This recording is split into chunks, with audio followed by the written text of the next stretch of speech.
Hey everyone, and welcome to my podcast, Dimensions of Reality. Um, Let me introduce myself. My name is Marquise, and I've been doing this podcasting thing for about 7 months now. So some of you may not recognize me. Actually, most of you may not recognize me because I'm so new. But I was recently on the UAP Studies podcast, where I did an interview with Louis Borges and Jason. And it was a great interview. I loved it. I hope that those who watched it liked it. For the most part, it seemed like they did. So if you have a chance to watch an interview with me and see where I stand and what I've in my experience within the UFO phenomena, there's a couple of interesting things that you might hear on that podcast. So when you get a chance, check out UAP Studies podcast so you can see that interview. And a lot of their other content. They just rated number 20 out of the, I believe out of, I'm not sure how many podcasts, but they were number 25. And within the top 25 podcasts within the UAP field, they rated very high. They're a very good podcast. They have an excellent interview style that I think you guys would really get a lot of value out of, especially if you're interested in disclosure and the UAP topic in general. So today, what I wanted to do is, I'm giving an introduction. I'm going to kind of move on to what I want to do with today's podcast and how I'm going to structure this for now. This is going to be essentially my commentary on Twitter, because there's a lot of news that's going around. There's a lot that's being said, and mostly what's going on right now is that people are anxious, and honestly they are frustrated, as well as myself, with the delay with the UAP report. The OD and I are supposed to deliver that report quite some time ago, several weeks ago. They have not. From what some people who have been not necessarily directly involved with this report, but have been somewhat involved with the data, looking at the data, have said that the UAP report has been delayed not because there's some kind of nefarious like intention to try to find a way to hide the truth some more, although I'm sure they're not going to tell us the whole truth anyway. But it's not necessarily nefarious that it's late. What I've been told, and what many have said publicly, is that it's because of all the tension politically in the U.S. And because of some of there's some global issues too. There's the invasion in Ukraine. There is a lot of tension economically, and now there's some tension between the U.S. and China because of what's going on in Taiwan. China wanted to kind of reclaim that, or to claim that land as its own, and the U.S. saying that they would back them even militarily. Earthlings, we are very interesting creatures. Anyway, it's not that it's just necessarily nefarious. As we can tell, it's because there's so much going on globally and of course nationally within the U.S. that is the reason behind why the UAP report is delayed. That's essentially what's been talked about mostly. But in the interim, between the time that they claim they're going to release the UAP report, the time that they were supposed to release the UAP report, and now and beyond, there has been a lot of information that's been posted by very reputable people on social media, specifically Ross Coldheart, the Black Vault, and quite a few other people that have been posting very interesting data and references to people within the intelligence community, within the United States Air Force, some reporting on the U.S. Air Force and how the United States Air Force is essentially they seem to be the ones behind a lot of the obfuscation. They seem to be the ones behind a lot of why we are not getting the entire truth. Actually, why there's disinformation and why there's suppression of the truth. The United States Air Force seems to be the center of this deception, of this suppression, of the fight against disclosure. Recently there was a report, an article that was posted about how the United States Air Force was telling its pilots not to report UAP incidents to the UAP task force, to not cooperate with them at all. And if they were to cooperate, they would receive backlash by the U.S. Air Force, by the chain of command. And so they were discouraging pilots from even disclosing their encounters with UAP. talk about suppressing disclosure. They don't even want to work with the people that are collecting the data. So there is essentially somewhat of a cover up still, but it's not by the ODNI, not necessarily. It seems like that cover up is by the United States Air Force. They were actually someone from within the Air Force. I can't remember his name, but the debrief wrote an article about it. This I believe was a very high-ranking official. He was actually feeding information to the New York Times, and was responsible for that ridiculous article that claimed they had a source from within that was saying that 50% or over 50% of the UAP incidences were out of 366. Over 50% of them were they were saying they were just drones and airborne clutter and trash and so forth. The Air Force was behind that. So now, of course, they're ignoring the other, half of that data that is unique and is notable. They completely disregard that in the article. The Air Force completely disregards that data as well. But it's odd because when it comes to data and finding out the truth about anything in science, you don't look at the data that says that something isn't something. You do reference it, but you look at the data that says that it is something. If you're trying to discover a new medicine, or if you're trying to discover a new particle, or if you're trying to discover whatever, a new galaxy, an asteroid belt or whatever in another solar, whatever you want to discover, right? If there's life on other planets, you don't say, well, almost 99.9% of the data says that there's nothing out there. You don't do that. That would be the exact opposite of discovery. You look at the 1% that says that there's something here, and then you use data to try to clarify that picture that you're being shown by the data itself. But for some reason, alleged, researchers are claiming that you should ignore entirely the almost 50% of only 366 cases that have been studied by, that have been reported. You should only look at the half of them that have been identified. You should ignore, according to them, the part that's really interesting. Now, I don't have to tell you how ridiculous that is. I think you know how ridiculous that is. But I hope that no one is settling for that narrative, that we should only care about the 50% of non-interesting data, or the non-notable data, the data that just says it's nothing but drones and airborne clutter. We should be focusing on the part that says, hey, there's something really, really interesting about this phenomenon, because that's how scientific discovery works, not the other way around. It's really, really weird. I digress. That is what's been going on in the interim between this UAP report and its delayed release. And I think that we should really pay attention to the people that have been researching this at a professional level, especially people like Ross Coldhart and Richard Dolan, as well as Gary Nolan, the scientist, and others who have been really, really trying to work collaboratively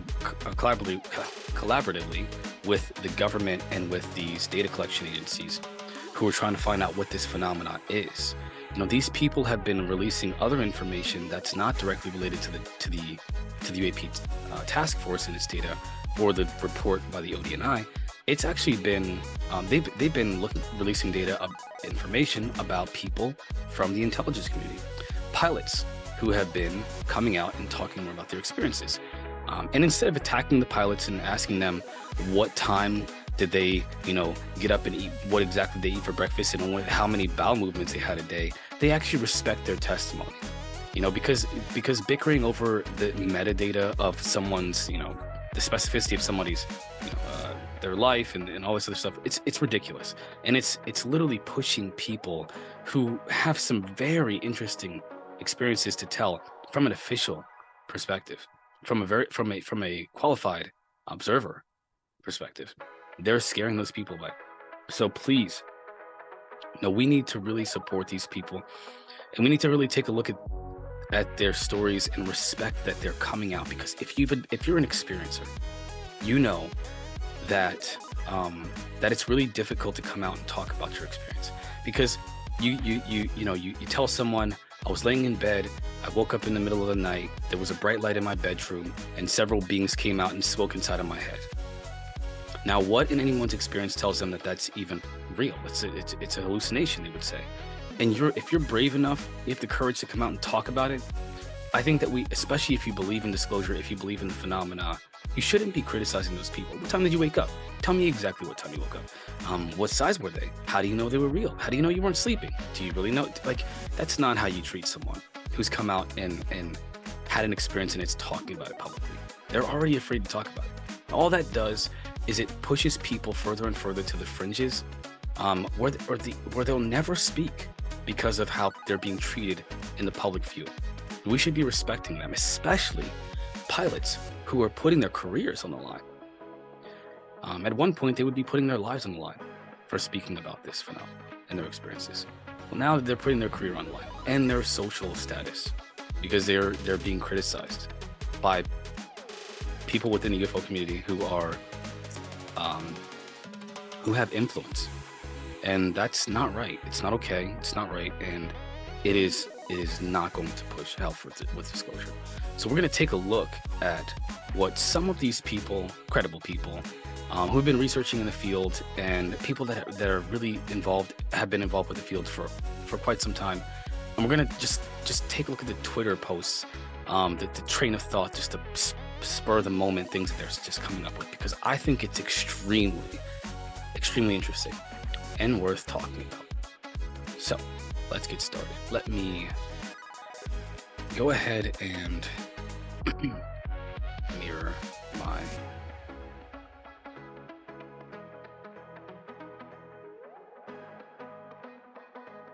wrong button.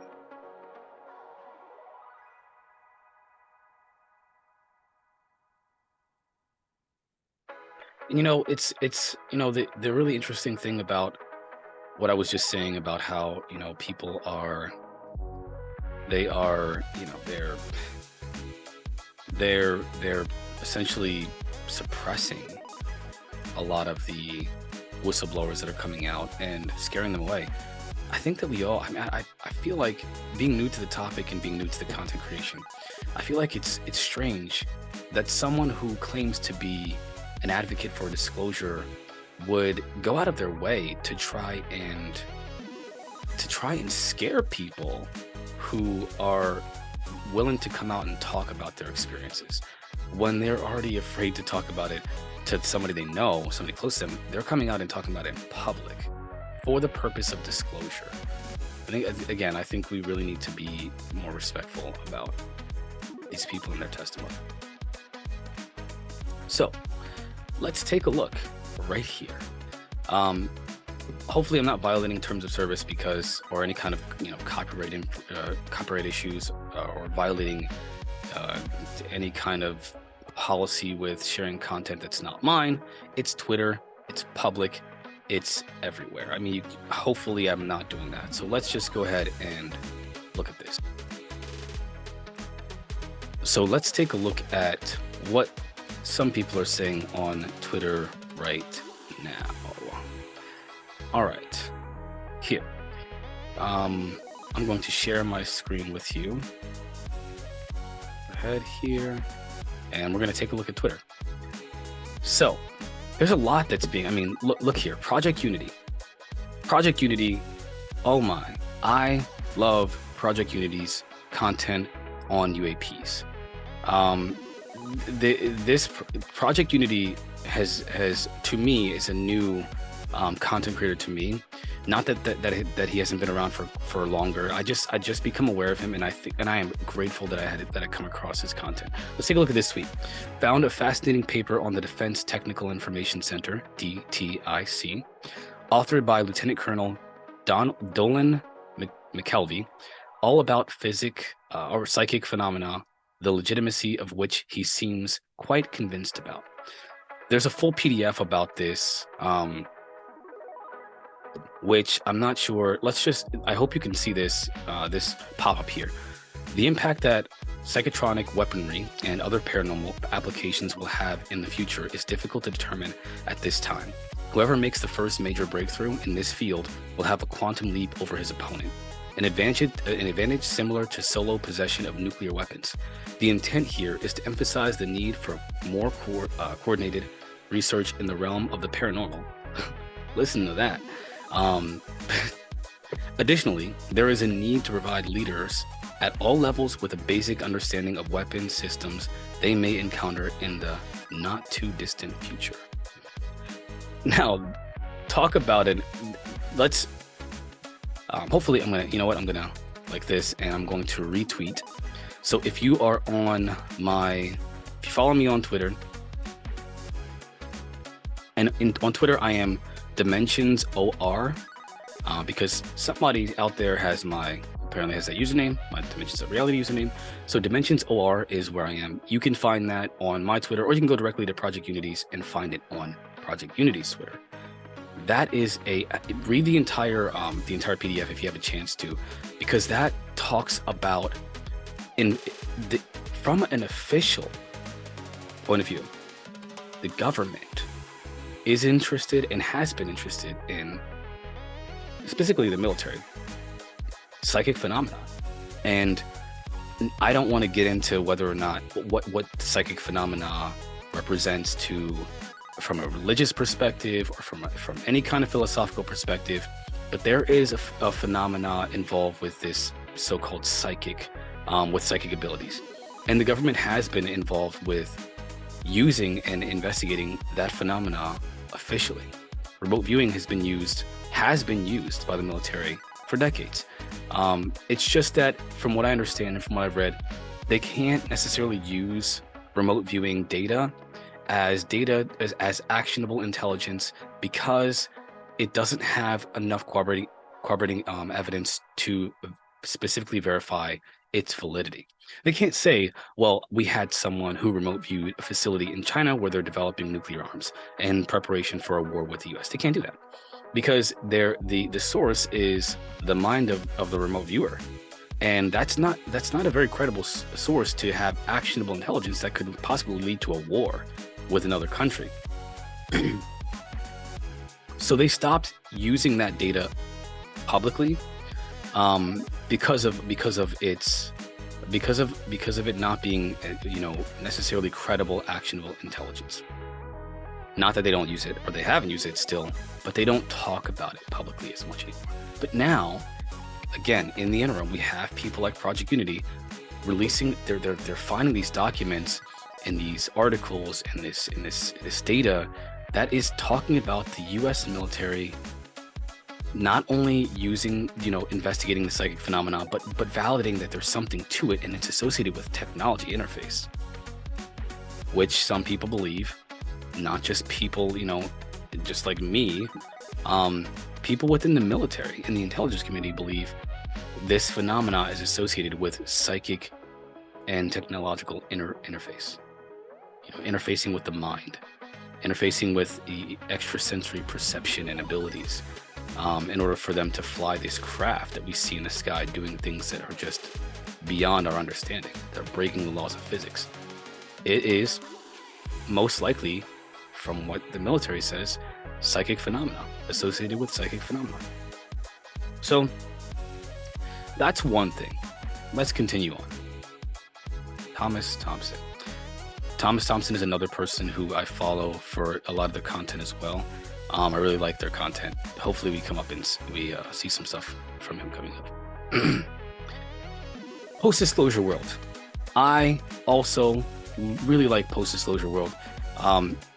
This guy, he's been around for a long time.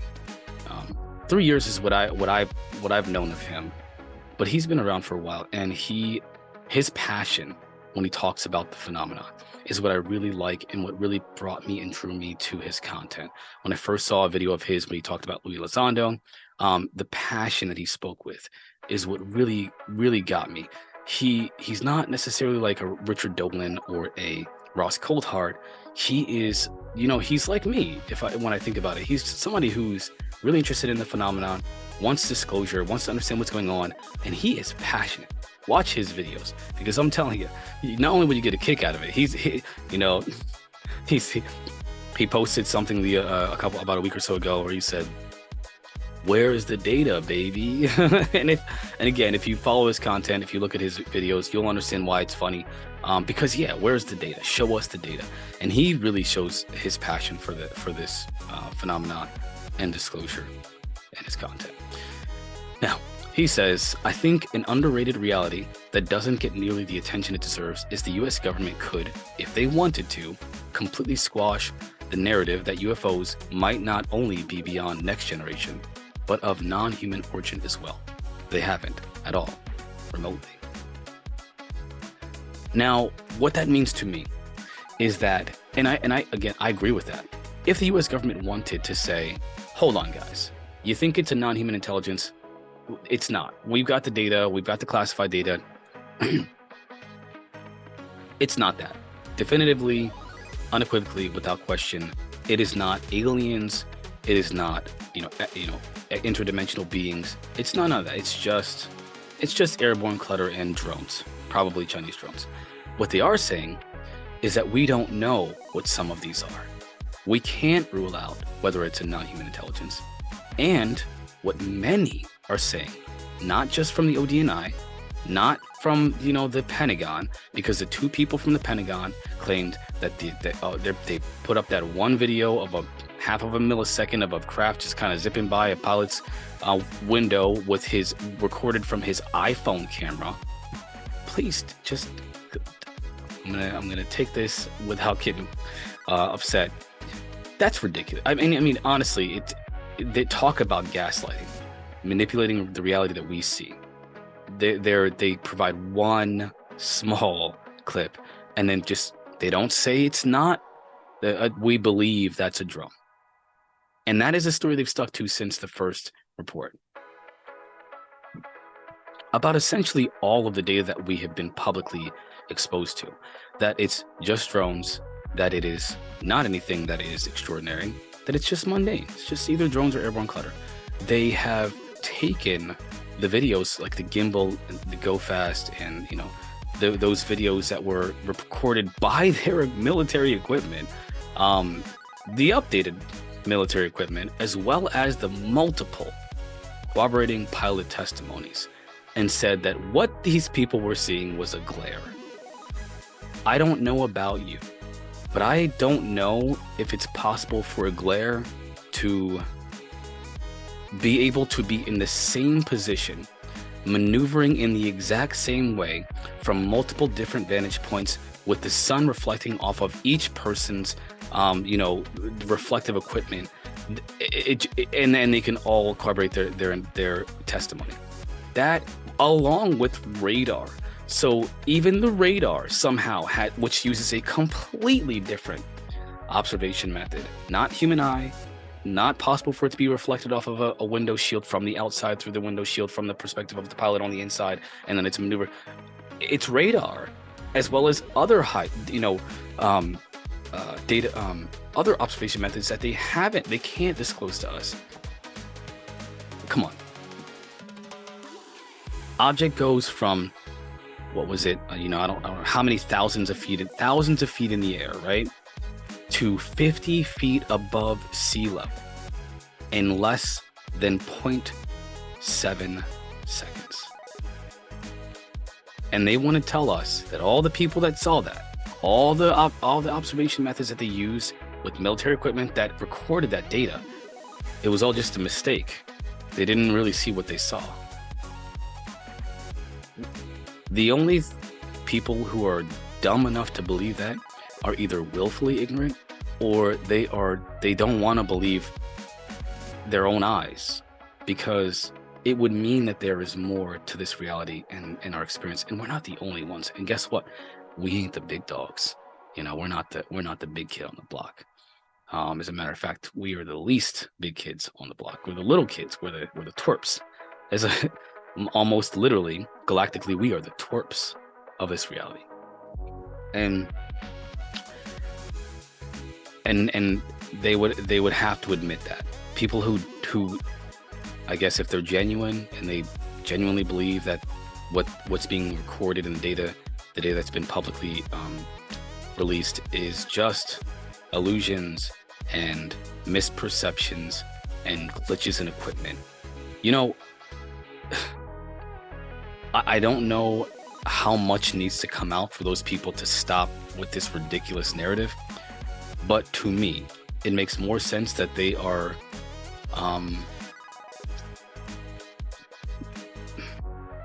I wouldn't be surprised if they were either directed by someone to continue to create this narrative and to keep it alive, that what we're seeing is illusions and misunderstandings of the data and so on and so forth. Either they're being told it is, or they're just naturally they're in disbelief of anything that is out of the ordinary for themselves. We find out that recently that the Big Bang may not be the origin of the universe. Pretty big claim, right? I don't hear them talking about the misperceptions of astronomers and their data. I don't hear them talking about that at all. You know, I don't hear them coming out and saying that when the new James Webb telescope discovers a planet that has an atmosphere that is showing properties of life that can contain life within it, Earth-like planets that are bigger and almost exactly the same composition as our planet. They don't talk against that. Oh, the data is, you're just misperceiving the data. They don't do that. They're doing it with UAP. And the fact that it's being done by so many like influential people who claim they want disclosure but are latching on to these narratives as well, I think it means something. I think it means something, and I think that it is telling of their intention, to be totally honest. Moving on. I'm sorry I rambled about that. It's just frustrating, and I'm sure that I'm not the only one who feels this way. I don't want political stuff on my timeline, please. All right. I don't want that. Oh my gosh, what's going on? Sean Cahill, this guy, he was on the UAP Studies podcast, and he talked about an experience that he had. He talked about the Nimitz encounter, as you can see. So let's read this real quick by the one. Sean Cahill, who was involved in the 2004 USS Nimitz UFO encounter. His comment, quote, "The more you open yourself up to the phenomena, the more it manifests itself in your life," unquote. And then there's a longer comment that follows. That said, the phenomena operates with the intent to deprive us of direct vision, knowledge, and communication on a public scale. It seems to completely control the environment, and if the technology is understood, perhaps the arrow of time. I won't say they are a threat, but I don't have enough evidence to call them benign either. I'd feel much more secure if they could step out into the light, whoever or whatever they are. Sean Cahill. Thank you, sir. I completely 100% agree with that statement. Whatever intelligence is operating these craft, they have been operating just out of the peripheral of our awareness. Just enough for us to know that there's something there, but never to really pinpoint what exactly it is. They've made themselves known to like a few people here and there, and people are saying that they're channeling them and that they are. I'm not going to get into what I believe about that. They are saying that they have had these experiences where they're being brought on board by these beings and shown their civilization and flying their craft. I will not discount those people. I won't discount them because there has to be something to it. The only thing that I will say is that only a few people are receiving this kind of experience. Most people are not receiving the same kind of experience. Most people are abruptly woken up out of their sleep, are forcefully taken from their homes, and are experimented on, and it is not pleasant. Most people, a few people have had positive experiences. That does not mean that the experience itself is not positive, but it does say something. When you go to the doctor, I've heard this analogy, right? You go to the doctors, don't you? It's not pleasant. Well, excuse me. I go to the doctor. The doctor doesn't show up at my house while I'm sleeping take me out of my bedroom and force experiments on me that I am not enjoying, or that I'm not put asleep for. They are doing these things against my will, right? They're doing them against people's will. They're doing things that are terrifying. And yes, when you go to the doctors, it's terrifying, but you choose that. That analogy is mute, because it's not a very good analogy. People go to the doctors by choice. No, they may not want to. They may be prepared for some kind of an unpleasant encounter, but they are choosing to do that. And they're usually choosing it because they're either sick, or they want to make sure they're not sick, or whatever. They're receiving treatment or something like that. They don't do it just randomly. And in this other idea that you chose it, in your ethereal self or your spiritual self or whatever chose it before you were born. Okay, I'm not saying that's not true, but what data do we have to prove that that's even a viable possibility? We don't have any data that we can choose these things in a past life. We have people who claim that they've experienced, that they've entered into a realm where these beings are telling them that we chose this. Some people, not everyone. Most people don't get to choose, and most people aren't told what's going on with them. Most people are just being taken against their will and experimented on. We need to look at this from a don't be so involved, like when I say involved, I mean like emotionally involved. We all want to know what's going on here, all of us. And there is I don't think there's any one person that has a full grasp on what this phenomena is. And if there are, I've never met them, and they're not coming out and talking. Some people are claiming that they have all the knowledge, but their experiences are totally different than what most people say they experience. How can you say that the experience of the many should be discarded, and the experience of the few should be regarded as the truth? I think that they both need to be taken into consideration, and we need to really think about all of the data and conclude from a much broader perspective of what's going on. There is an aspect of spiritual guidance and spiritual experiences and all of that, but some of the people that are experiencing those experiences say that they are imposed, they are like illusions, and that they're like artificial experiences. They're not real, but some of them are artificial.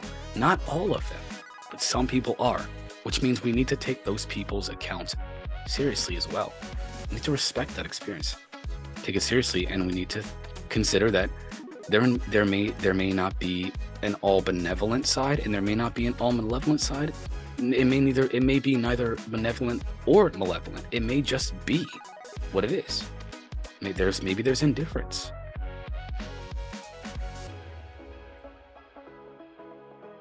Excuse me. I don't know, but I don't know. And I think that that's a good position to take, is that you don't know, because all the data and the hard data is not out there. Some people, Sean Cahill, he was there during the Nimitz encounter, right? He's talking about a technology that's able to obscure itself. Do we all not know that UFOs appear and disappear? That they're in our view for maybe a few moments and they're gone? That sometimes when we're trying to record, when we see these things, we don't even think about recording it for some reason? That when people are being abducted, their memories are wiped for the most part. They have to go through hypnotic regression just to find out what happened to them, and most of the time it ain't pleasant. Like, there's a lot to this phenomenon, and I think that some of it, to us, is not pleasant. And I am not convinced that we are, personally, that we have given permission in another reality or whatever. Who would choose that? And if they I mean, I guess it's naive for me to say who would choose that, because maybe there are people who would choose that. There are, but I wouldn't. And I know people who say they wish they never had that experiences. Their whole life. I know people whose whole life has been ruined by the experience of an abduction or an encounter. Is that a choice? Do they choose to live their entire life in misery and suffering? That's their choice?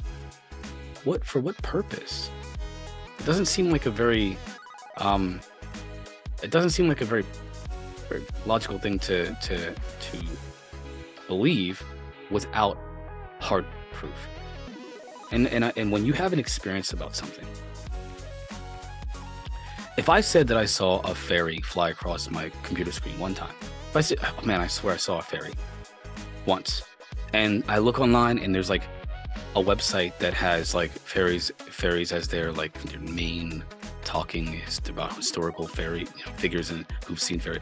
I need data. Who else has seen this? Am I the only one? Is there like millions of people like there are with the UFO phenomenon? Are there millions and millions of people? Have fairies been recorded on, video cameras and all that? No, that's not happening. There's more evidence for Bigfoot than there is for fairies. So, or mermaid. There's more evidence for mermaids possibly than there are for fairies. And I whether they all exist or not, I don't know. But the reality is that you need to consider that the vast amount of data is what we really need to take into consideration, not the minority of data that is even harder to understand because it doesn't have any proof to it. It just has only exclusively 100% witness testimony. And the vast amount of data has witness testimony as well. And most of it is not positive. It just isn't. It just isn't. I don't know what that means. I don't know what that means. But I know that that's something. And we should really consider that. So yes, we may not have to consider it a threat, but we should consider that we should take into consideration that it's obscuring itself. It's making itself very hard to see. It's literally depriving us of direct vision, knowledge, and communication on a public scale. The phenomena could easily make itself 100% known, and it doesn't. It doesn't. It does just enough to make us wonder, to freak us out, to take us, but never to tell us all what's going on. It means something. Moving on. UFO Bob. Also, I like UFO Bob's content. I don't think this is necessarily relevant to anything right now. So, because UFO Bob's going to be putting out something, but we'll keep moving on. Now, this is an old one. This tweet here by Vicky Verma is old data, but it's relevant data, and I think we need to remember things like this. Oh my gosh. So Buzz Aldrin to Mission Control. If the object wasn't a part of the Apollo rocket, it could be only one thing: a UFO. Author Carol Mersch claims in her new book. So Buzz Aldrin has talked about seeing, something following, the Apollo rocket in space that he saw. But in an interview, he said, he couldn't just say that because there's people watching, the world is watching, and he can't say that over the channels and freak everybody out. Now that, to me, is just one more piece to the puzzle of suppression of data, not necessarily from him, but from someone. We know that NASA essentially gives astronauts a guideline. They said NASA astronauts have recently said that they're given a guide on what to say to the public. They have to be careful about what they say to the public. And that they literally said this in an interview recently, that if they see something that is anomalous, that they can't explain, they don't show it and they don't talk about it. It's comments, it's interviews like that, it's comments like that, it's moments like that I'm like, we know you guys are lying. We know you're lying. Not the people that are talking. They don't have a choice. They have to follow, the script, so to speak. They don't have much of a choice. But we know that there is a cover-up. There is suppression. NASA recently said they're going to start officially investigating UAP. But you know what they're going to investigate? Now, what do we have? We've got we got a phone with a little camera on it, I think 12 megapixels or whatever. Nowadays they go up to 36 pixels and 108 pixels or whatever. I think this one's 108 pixels for this Galaxy. Okay, cool. They have cameras that can see how many, how they can look at a crater on the moon without blur. You can find an amateur astronomer out there who has a telescope that can see the moon, right? See close-ups of the moon from, as if it's in the atmosphere or just above the atmosphere. Well, if not that the moon has an atmosphere, but as if it is the distance of what an atmosphere would be, right? Cool. But NASA has the ability to see even closer than that. Come on, they spend billions and billions of dollars a year on equipment to observe. They have satellites in space that have circled the moon. The Artemis 1 recently goes all the way around the moon. And you know what we know they do?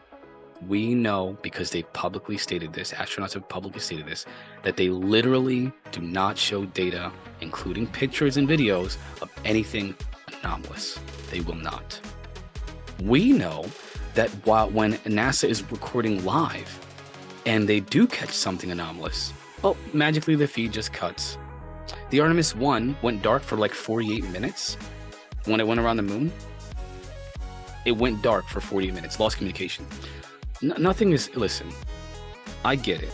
There's going to be, talking about those kind of calculations and the science behind going to the freaking moon, right? I get it.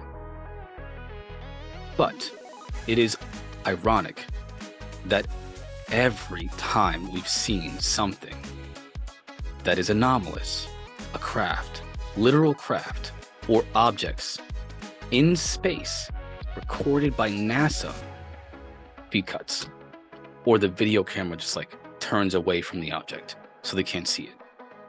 But some people, especially on Reddit, get on Reddit for those videos, have recorded that data and shared it still to this day. NASA has captured with their own cameras and their own equipment objects that are anomalous with clarity. They're not going to look at that. Nope, they're not going to do it. They want to look at our data with their little cell phone cameras that we sometimes think about when we sometimes get a quick glimpse of a UFO flying in the sky. Easily dismissible. A light in the sky? Oh, it's a drone. I seen recently a video of listen, I don't know about what people think about their perceptions, but we're generally able to perceive things as they are, for the most part. Relatively. There was a little fireball that was falling from the sky slowly, right? And it left a little trail. It had like a little fire trail or whatever. And then it split into several pieces. And then split again into several more pieces. And the pieces that were on the upper left side, they stayed stationary. The pieces that were on the bottom right side stayed stationary. And then they all moved independently in the sky. From one object to I don't know how many, there were just several of them. If you go to the Dimensions of Reality Facebook page, you'll see that in my reels. I shared it because it's just so anomalous. That was taken with a cell phone camera. Now, NASA's going to look at that. You could easily dismiss that as a drone. I mean, it's strange, but it's not with the data collection devices that we have from a civilian perspective. You can easily dismiss that. I guarantee, because whistleblowers have said, and I don't mean like somebody who's stolen a file from NASA's archives and I mean people that worked for NASA, still work at NASA. There is other data that is more compelling. Luis Elizondo said there is much more compelling data from the military. That tells it's a very interesting story. Well, let me tell you something. I think the gimbal and the Nimitz encounter, that's a very compelling story with very compelling data and very compelling footage that they've shown us. And there's more. And Luis Elizondo said there's more compelling evidence than that. There's more clear video and footage than that. NASA and the military, specifically the United States Air Force, they're gaslighting. And I do not see them telling us the whole truth. The idea that that the public would panic if we knew that there's aliens out there, they're more powerful than us. I mean, come on. We know that Russia wants to blow us up, and we're not all, buying up all the toilet paper again like we did with COVID. People are just living life. Things are different now. There's a different social climate, and people can handle. I think that on some level, yeah, they would be that somber feeling that Louis Lozano mentioned. Yeah, there'd be a somber moment, but I think that people would cope just like they cope with everything else that we've seen so far. I think they would. No, I don't think that they're necessarily ready for disclosure, full disclosure, but I think that they would just do it. And eventually they're not going to be riding the streets and a bunch of those people saying that their space brothers are telling them to off themselves because they're going to go up in a spaceship. Maybe, but those people were crazy before that happened. That's not, people aren't going to just do that. They might have some really cool hippie events where they do some LSD and try to channel aliens, but they're not going to be, and they'd still go to work the next day, like they do today. It's not going to be what they think. It's not going to be chaos, unless there's going to be some kind of a global event that they know about. Unless there's some kind of attention that they're afraid of. I mean, if you told us that, hey, these aliens are aggressive and violent and they want to not kill us all, but like they have nefarious intentions towards us and there's nothing we can do about it, that might be a little scary. But people already know that these beings can just come into our bedroom. I mean, in the U.S. is mostly a Christian, right, population, and they believe that angels are everywhere. Christians believe that angels are everywhere, that God is watching, right?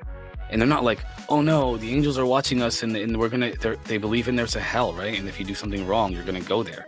They don't say, oh no, all these people are gonna go to hell, and everybody's panicking because there's a God and there's angels, and they're all watching us and reporting everything, and then if we don't do anything right, then we're all gonna go to hell. Nobody's doing that. It's not happening. I mean, religion. Talk about something that's extraordinary. Case in point, religion. People aren't doing the things that they now add aliens. Guess what? The Bible says that one day, that a long time ago, God killed every human being on the entire planet and animals, except for Noah and his family. Who's panicking? The Bible says that there is going to be an end time where people are going to suffer and God is going to destroy this earth with fire. Who's panicking? There's a whole book on it. There's an entire book on it. Who's panicking? If the aliens are malevolent and they have nefarious intentions towards human beings, the Bible says that there's a devil and he wants to drag everybody to hell. Literally. Who's panicking? We can handle it. So, Buzz Aldrin, James Fox said he was going to do an interview with Buzz Aldrin once, and Buzz Aldrin was going to talk about his experience and his sightings, but something happened last minute, and he canceled on it. And James Fox put a lot into that prepping for that interview, and Buzz Aldrin bailed last minute because he didn't want that stigma on him. And given that he was still working with NASA, he was still associated with NASA. He didn't want to, to obscure the way that people look at NASA. Not that we don't see them in a negative light as it is, knowing that they obscure the data on purpose and keep it from us. Once again, I digress. My frustrations are coming out all over the place. And I want to look at one more tweet because I've been talking for quite some time about a lot of things. So, post-disclosure world, again, love this guy. Contemplation. The unethical nature of the UFO cover-up will only be fully realized after disclosure, even by believers. Helpful remedy? Show your part of the solution to diminish blowback and increase empathy and forgiveness from the masses. This literally ties into exactly what I was talking about in the beginning. When it comes to people who are coming out and talking about their experiences, show your part of the solution to diminish blowback and increase empathy. You know, human empathy. One of the problem with this world, most people lack true empathy and forgiveness from the masses. It's important that we come together as a community and help each other, show empathy towards those whistleblowers, towards the pilots, towards the people, the civilians who have said they've experienced things. That's what we're supposed to do. I mean, just from a human perspective, show your fellow human beings compassion, empathy. What are we doing here? We're here together. We're in this together. So, post-disclosure world, I respect it. Michelangelo, this is a. Now, The Hill has been posting a lot of articles, since the UFO report and even a little bit before, about this phenomena, and they have some really good reporting, countering the United States Air Force feeding information to the New York Times about this whole phenomena being, don't worry about it, 50% of it's really extraordinary and out of this world, but the other 50% it's not. So that's what we should. The Hill has been countering it. So definitely stay up on the Hill's articles and their content, because they have got a lot of information that's fighting for disclosure, and I like it. And so hopefully should you. Michelangelo. Okay. Head of NASA is saying publicly that declassified UFO encounters by USAF, United States Air Force pilots, could be extraterrestrial. Will this get attention? Guys, gals, and everything in between, demigods, whatever. This is, to me, right? Now, but when I first started this whole thing, I thought to myself, man, I don't want to talk about this because people that I know in my personal life are gonna think I'm crazy. Then Louis Elizondo came out, 2017, Tom DeLonge, Louis Elizondo, To the Stars Academy, now To the Stars. They've, all these people, they brought John Ramirez, ex-CIA officer, all these, James Fox's content has been out forever, but now he's talking about the Brazil encounter, and then the report, the UAP report from the government, talking about non-human intelligence, the possibility of non-human intelligence. The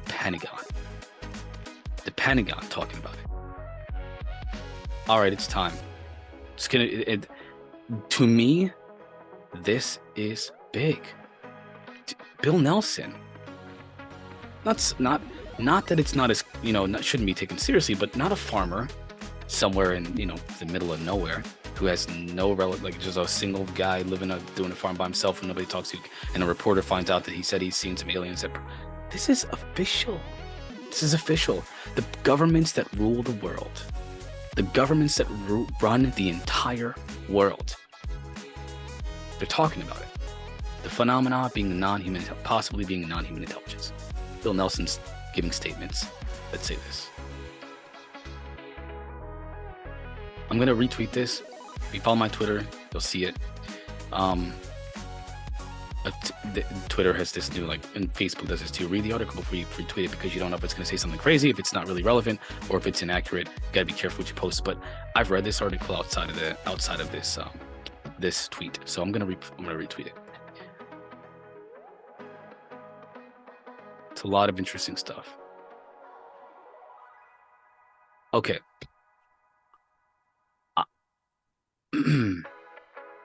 So check this out, right? Let's take a moment. Stephen Greenstreet posts, Travis Taylor, drones at best have a 10-15 minute flight capability, right? They can't fly for hours and hours like these pilots have seen them do, and so is their radar and other observation methods. A consumer DJI Mavic can fly for 27 minutes. A military drone can fly for hours. Taylor was one of the main people at the Pentagon and now analyzing UFO videos and briefing Congress about his knowledge and findings. In this interview with he did an interview with the Black Vault recently, where he talks about this phenomena, and he has made himself very clear. If you read in between the lines, and I don't mean like you add up the numerical calendar and try to look back at the Mayans and say, well, the Mayans said this, and then you put it back into today's, and Nostradamus said this, and so therefore, I mean, just listen to what he says. He's implying that he implies a lot, and one of those things he implies. Look at the Black Vault's. If you can check out the Black Vault Twitter account or the YouTube channel, you'll see the video on YouTube. John Greenwald had an interview with him where he asked him questions about what he thinks it is. And he said that the data is leaning more towards something that is extraordinary. I don't remember his exact words, but essentially the phenomena is being more paranormal than it is mundane. The data shows more paranormal than it does mundane. I think that is, and this is Travis Taylor, the guy who's been investigating the Skinwalker Ranch.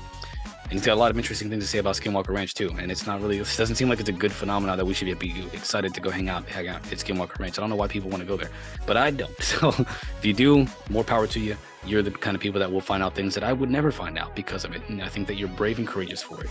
And I appreciate and I respect it. I'm just not going to do it myself. But he talked about that. Travis Taylor talked about it, and he's made himself very, very clear. The phenomena is showing itself to be more likely to be paranormal, extraordinary, whatever that means. And this is, of course, the so Joe is UFO Joe, right? The UFO Joe followed UFO Joe. Lot. I mean, he's very active on Twitter, which is, I think he provides a lot of content, a lot of information, and a lot to really follow up on.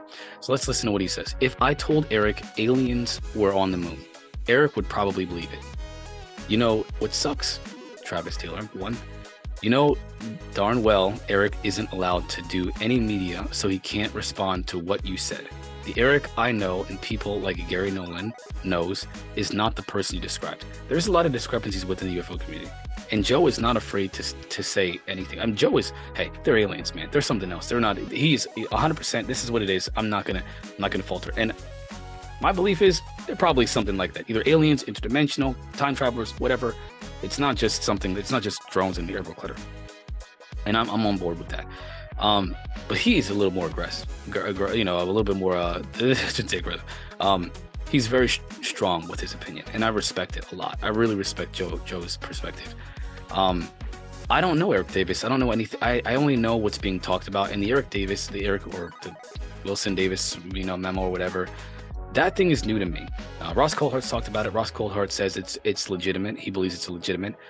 Gary Nolan said that it is legitimate, that he personally has experience with the document, and that it's legitimate. And he knows Eric David. He knows he's got direct contact with the people involved. And so does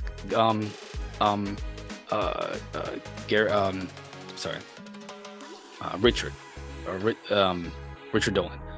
They all say, and these people have been investigating this phenomenon for a long time. They say it's legitimate, and they personally know it's legitimate. I trust that, and I believe them. Let's see what Michael Killing. I'm not even gonna do it. Mike says about this. Travis Taylor shares his thoughts about the Balbazar story. Eric Davis and the Wilson Davis notes. We have data of UFO phenomena that is hard science measurement. Data that can't be refuted, that needs to be investigated much, much further. That's Travis talking on the Black Vault's YouTube channel. The data says it's something interesting. It's interesting. What's bizarre to me, what's really, really bizarre to me, is that the Pentagon and the military have said that this phenomena is a potential national security threat. But some of them have literally said, some of them have even said they're not even interested. It's the least priority because they got to worry about terrorists in another country.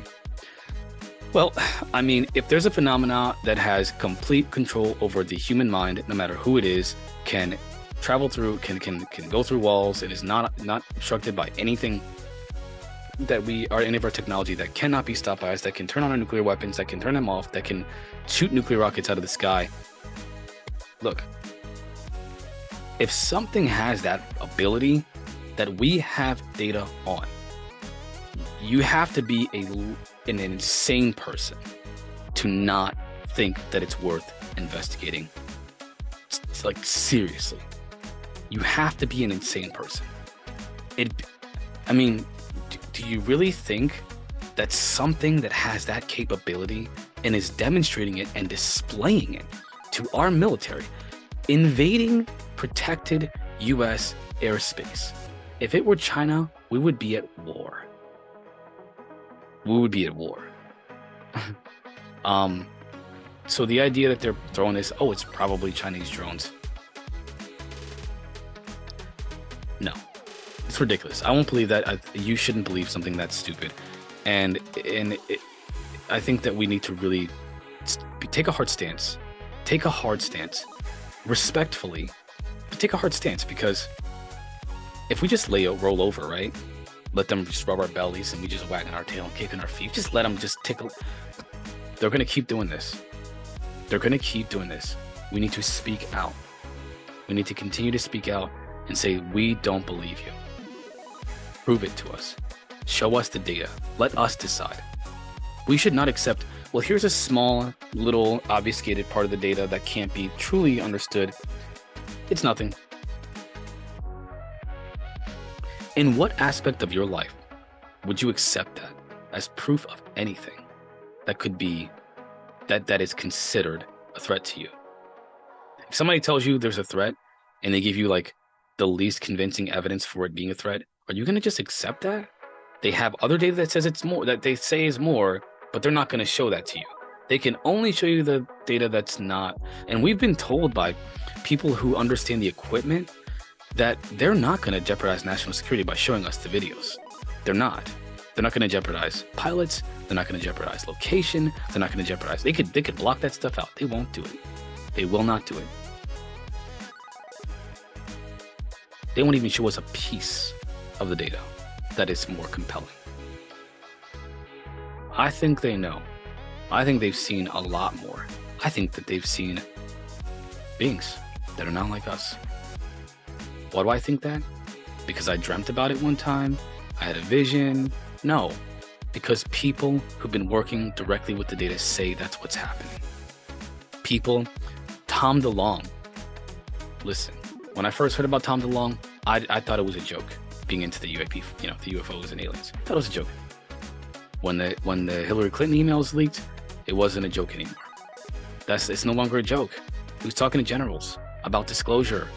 He was talking to generals about releasing information about aliens, telling the world about aliens, not drones, not freaking, airborne clutter. He was talking to generals about disclosing that there is an alien, non-human intelligence on this planet.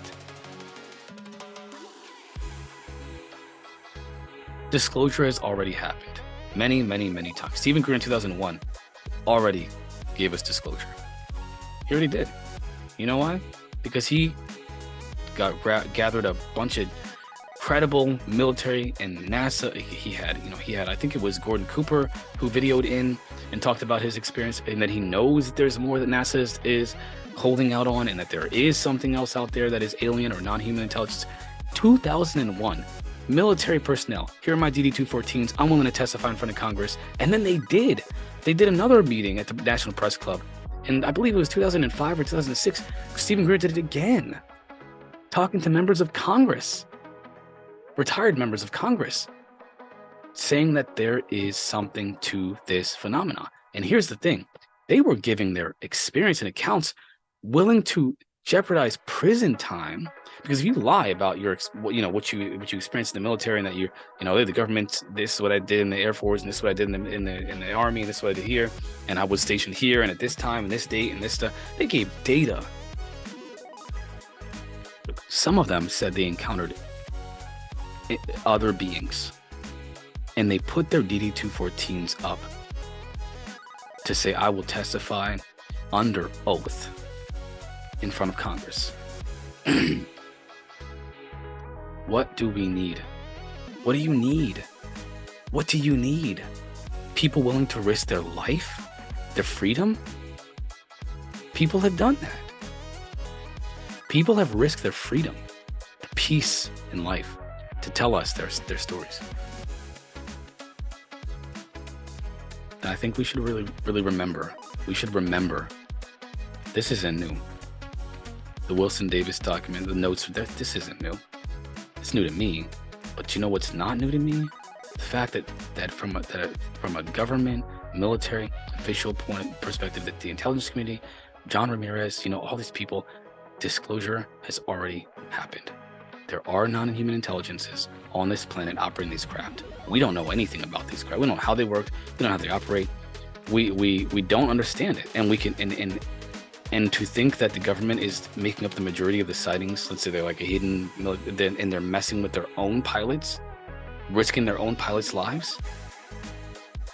Private industry is risking, maybe there's a Boeing or whatever is risking pilots' lives, American pilots' lives, without telling them that it's a training mission. When no one says it's a training mission, when no one says it's from that it's ours, it's not ours. The Pentagon said it's not ours. These things are not ours. That's what the Pentagon says. That's what the Air Force says. That's what the Navy says. They're not ours. And they're not China's, and they're not Russia's. We don't know whose they are. But I think that we know that they are not human too. Because that's what people from an official perspective have been saying. So although, in conclusion, my friends, let's stop this. Although we're waiting for this UAP report, and we're all anxious to see what comes out of it, we don't need it. We don't need it because we've already got disclosure. We already know that there is a non-human intelligence presence on this planet. The question is, what is it? Who knows? I hope you guys enjoyed this very unique and one of my first videos that I've shown my face on. You can thank UAP Studies Podcast, Louis Borges, for that. I never wanted to, Louis Borges. I never wanted to show my face, but you know what? I did it. I'm doing it, and we're gonna keep doing it. So this is today's Twitter report. Thank you for joining me on today's podcast, The Dimensions of Reality. Check me out on Facebook, check me out on Spotify, and check me out on TikTok. Peace.